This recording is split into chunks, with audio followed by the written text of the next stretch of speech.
ಅಲ್ಲ, ಇಡೀ ರಾಜ್ಯದಲ್ಲಿ ಇವತ್ತು ಪ್ರಕರಣಗಳು ನಡೀತಾ ಇದೆ. ಇತ್ತೀಚೆಗೆ ದಾವಣಗೆರೆ ಜಿಲ್ಲೆ ಚನ್ನಗಿರಿಯಲ್ಲಿ ನಡೆದಿರ್ತಕ್ಕಂಥ ಘಟನೆ ಇರ್ಬೋದು, ಪೊಲೀಸ್ ಸ್ಟೇಷನ್ಗೆ ನುಗ್ಗಿ ಪೊಲೀಸರ ಮೇಲೆ ಹಲ್ಲೆ ಮಾಡಿರ್ತಕ್ಕಂಥ ಪ್ರಕರಣ, ಹುಬ್ಬಳ್ಳಿನಲ್ಲಿ ಇವತ್ತೇನು ಕೊಲೆಗಳು ನಡೀತಾ ಇದೆ, ಗುಲ್ಬರ್ಗ, ಅನೇಕ ಪ್ರಕರಣಗಳು ಕಳೆದ 2-3 ತಿಂಗಳಲ್ಲಿ ನಡೀತಾ ಇದೆ. ಈ ರಾಜ್ಯದಲ್ಲಿ ಒಂದು ಚುನಾಯಿತ ಸರ್ಕಾರ ಇದೆ ಅಂತೇಳಿ ಜನ ಮರೆತಿದ್ದಾರೆ. ಯಾಕೆ ಅಂತ ಹೇಳಿದ್ರೆ ಇವತ್ತು ಪೊಲೀಸ್ ಅಧಿಕಾರಿಗಳ ಒಂದು ವೈಫಲ್ಯತೆ, ಸರ್ಕಾರದ ವೈಫಲ್ಯತೆ ಕಾಣ್ತಾ ಇದೆ. ಕಾನೂನು ಸುವ್ಯವಸ್ಥೆ ಸಂಪೂರ್ಣ ಹದಗೆಟ್ಟಿರ್ತಕ್ಕಂಥದ್ದು, ಯಾರು ಏನು ಬೇಕಾದರೂ ಮಾಡ್ಬೋದು ಅಂತಕ್ಕಂಥ ವಾತಾವರಣತೆ ನಿರ್ಮಾಣ ಆಗಿದೆ. ಮತ್ತು ಸರ್ಕಾರದ ಒಂದು ಅಲ್ಪಸಂಖ್ಯಾತ ತುಷ್ಟೀಕರಣದ ರಾಜಕಾರಣ ನಡೀತಾ ಇದೆ. ಇದರ ಪರಿಣಾಮ ಇವತ್ತು ರಾಜ್ಯದ ಜನರು ಅನುಭವಿಸ್ತಾ ಇದ್ದಾರೆ, ವ್ಯಥೆನ ಪಡ್ತಾ ಇದ್ದಾರೆ. ಕರಾವಳಿಗೆ ವಿಪರೀತ ಶಿಸ್ತು, ವಿಪರೀತ ಶಿಕ್ಷೆ ಆಗ್ತಾ ಇದೆ. ಶಿಸ್ತು, ವಿಪರೀತ ಶಿಕ್ಷೆ ಕೊಡ್ತಾ ಇದ್ದಾರೆ. ನೋಡಿ, ಅವ್ರ ಮೂಗನೇರಕ್ಕೆ ಅವ್ರು ಮಾತನಾಡ್ತಾ ಇದ್ದಾರೆ. ರಘುಪತಿ ಭಟ್ರಿಗೆ ಪಕ್ಷದಿಂದ ಏನು ಅನ್ಯಾಯ ಯಾವತ್ತೂ ಕೂಡ ಆಗಿಲ್ಲ.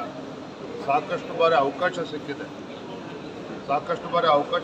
ಇನ್ನು ಅನೇಕರಿಗೆ ಇನ್ನೂ ಕೂಡ ಅವಕಾಶ ಸಿಗಬೇಕಾಗಿದೆ. ಅವಕಾಶ ಸಿಕ್ಕಂಥವ್ರಿಗೆ ಸಿಗಬೇಕು ಅಂತ ಹೇಳಿದ್ರೆ ಅದು ಸರಿಯಲ್ಲ.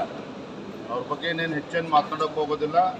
ಯಾವುದೋ ಗೆಲ್ತೇನೆ ಅಂತಕ್ಕಂಥ ಭ್ರಮೆನಲ್ಲಿ ಅವ್ರು ಏನಿದ್ದಾರೆ. ಇವತ್ತು ನಮ್ಮ ಪಕ್ಷದ ಸಂಘಟನೆ, ನೆನ್ನೆ ಚಿಕ್ಕಮಗಳೂರು, ಮೂಡಿಗೆರೆ, ಇವತ್ತು ಮಂಗಳೂರು ಮುಗಿಸ್ಕೊಂಡು ಇವತ್ತು ಉಡುಪಿಗೆ ಬಂದಿದ್ದೇನೆ. ನನಗೆ ಸಂಪೂರ್ಣ ವಿಶ್ವಾಸ ಇದೆ. ನಮ್ಮ ಅಭ್ಯರ್ಥಿಗಳಾಗಿರ್ತಕ್ಕಂಥ ಡಾಕ್ಟರ್ ಧನಂಜಯ ಸರ್ಜಿ ಅವರು ಇವತ್ತೆಲ್ಲರ ಆಶೀರ್ವಾದದಿಂದ ಇವತ್ತು ನಮ್ಮ ಅಭ್ಯರ್ಥಿಯಾಗಿದ್ದಾರೆ. ಇವತ್ತೇನೋ ನೈಋತ್ಯ ವಲಯದ ಇವತ್ತು ಒಂದು ಗ್ರ್ಯಾಜುಯೇಟ್ಸ್ ಏನಿದ್ದಾರೆ, ಪದವೀಧರ ಏನಿದ್ದಾರೆ, ಅವ್ರಿಗೆ ಆಶೀರ್ವಾದ ಮಾಡ್ತಾ ಇದ್ದಾರೆ.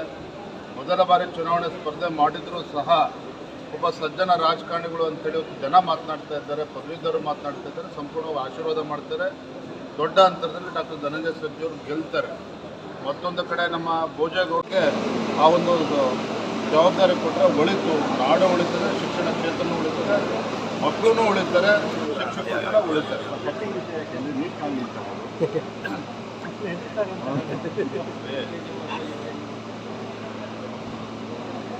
ಶಿಕ್ಷಣ ಕ್ಷೇತ್ರನೇ ಒಂದು ಭಾಳ ಪವಿತ್ರ. ಅಲ್ಲಿ ಎಲ್ಲರೂ ಕೂಡ ಶಿಸ್ತಿನಿಂದ ಹೋಗಬೇಕು. ಮಕ್ಕಳುಗಳು ಕೂಡ ಶಿಸ್ತಿನಿಂದ ಬರಬೇಕು, ಶಿಕ್ಷಕರು ಕೂಡ ಶಿಸ್ತಿನಿಂದ ಬರಬೇಕು. ಅವರೇ ಶಿಸ್ತಿನಿಂದ ಬರಬೇಕು ಅಂತಂದರೆ ಸಚಿವರು ಹೆಂಗಿರಬೇಕು ಅನ್ನೋ ಅಭಿಪ್ರಾಯ ಕೆಲವರು ವ್ಯಕ್ತಪಡಿಸಿದ್ರೆ ಅದನ್ನು ನಾನು ತಿಳಿಸಿದ್ದೇನೆ. ಧನ್ಯವಾದ.